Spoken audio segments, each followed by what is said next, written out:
राधे राधे दोस्तों, कैसे हैं आप सभी। आशा करती हूँ आप सभी बहुत अच्छे हैं और अपना ख्याल रख रहे हैं। राधा रानी अपनी कृपा आप सब पर बनाए रखें। दोस्तों, आज हम बात करेंगे कि राधा रानी की गुप्त सेवा कैसे की जाती है। अगर घर में हमने राधा कृष्ण दोनों लोग को विराजित कर रखा है तो क्या हमें सबसे पहले राधा रानी की सेवा करनी चाहिए या पहले कृष्ण जी की सेवा करनी चाहिए। तो आइए चलिए इसके बारे में जान लेते हैं। लेकिन उससे पहले अगर अभी तक आपने चैनल को सब्सक्राइब नहीं किया है तो चैनल को सब्सक्राइब कर लीजिए और बेल आइकन को दबाना बिल्कुल ना भूलिएगा। तो चलिए फ्रेंड्स, वीडियो को शुरू कर लेते हैं। सबसे पहले तो हम बात कर लेते हैं राधा रानी की कि अगर हमारे घर में राधा कृष्ण का मंदिर है तो हमें सबसे पहले सेवा किसकी करनी चाहिए।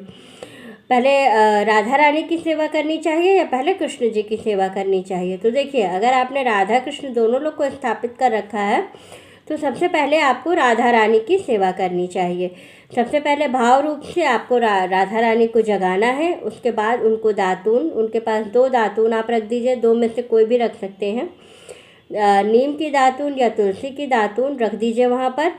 और सुबह के समय भाव रूप से आप राधा रानी को जगाइए और उसके बाद से उनको दातून करने के लिए उनको आप आमंत्रित करिए कि राधा रानी चलिए आप ब्रश कर लीजिए या दातून कर लीजिए।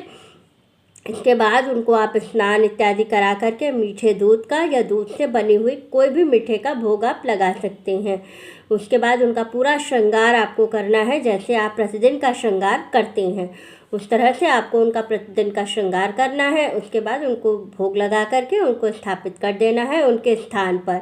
इसके बाद बारी आती है कृष्ण जी की। फिर आप कृष्ण जी को अच्छे से स्नान इत्यादि करा करके उनको भी पहले जगाएंगे, फिर उसके बाद से उनको दातून कराएंगे, उसके बाद उनको स्नान कराएंगे, फिर उनको मीठे दूध का या मीठे दूध से बनी हुई किसी मिठाई का भोग लगाएंगे।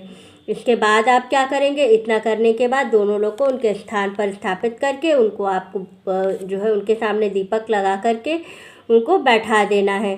इसके बाद आपके घर में जो भी भोजन बनता है आपको उसका भोग भगवान को लगाना है, राधा कृष्ण दोनों लोग को भोग लगाना है। उसके बाद आप पट बंद करके भगवान को थोड़ी देर शयन के लिए बैठा देंगे। हाँ, जब आप भोग लगाएंगे उसी समय आपको राधा कृष्ण दोनों लोग को, जब दोनों लोग तैयार हो जाएंगे, दोनों लोग को उनकी जगह पर आप बैठा देंगे, तब आपको दोनों लोग को शीशा दिखाना है। फिर आप शीशा दिखा करके इसके बाद से उनकी नज़र उतारेंगे और फिर भगवान से कहेंगे कि भगवान आइए, जो भी आपने भोजन बनाया है उसका भोग लगाएंगे। और इसके बाद से फिर आप भोग लगाने के बाद फिर आपको उनको उनके स्थान पर बैठा करके आपको कहना है भगवान अब आप शयन करिए।